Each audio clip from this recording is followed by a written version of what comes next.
Former US Vice President Al Gore apparently has an opinion about an existing pipeline upgrade project in Western Canada.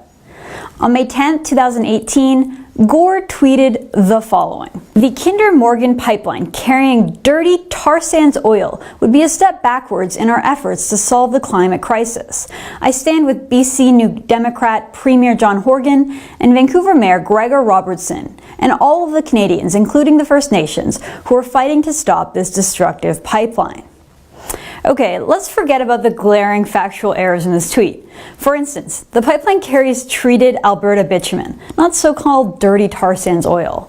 The upgrade has already been approved by Canada's regulators. It meets Canada's very strict environmental standards, or the fact that many First Nations leaders have come out in support of this pipeline.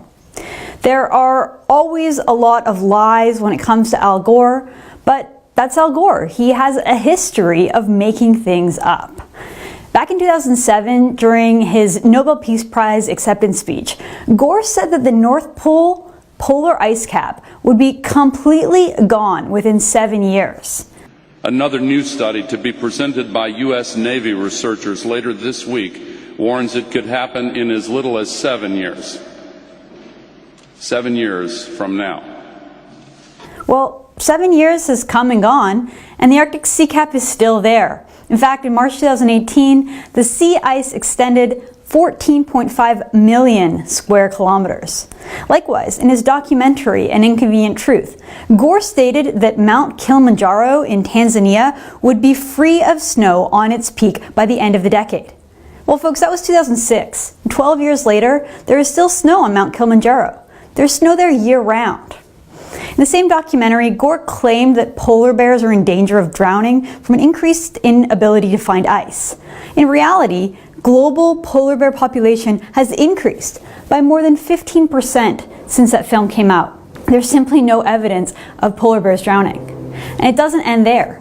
In a court case in the United Kingdom, they ruled that Al Gore's An Inconvenient Truth contained so many scientific errors that it was against UK's education laws to show the movie to school children. But Al Gore doesn't care about the truth. He has made his career from scaring people. In fact, since leaving office, he's managed to build himself a $300 million fortune. Al Gore has made himself a very rich man by selling lies and making claims about our environment that have proven to be flat out false. He flies around the world in a private jet while lecturing you and I about driving our kids to soccer practice.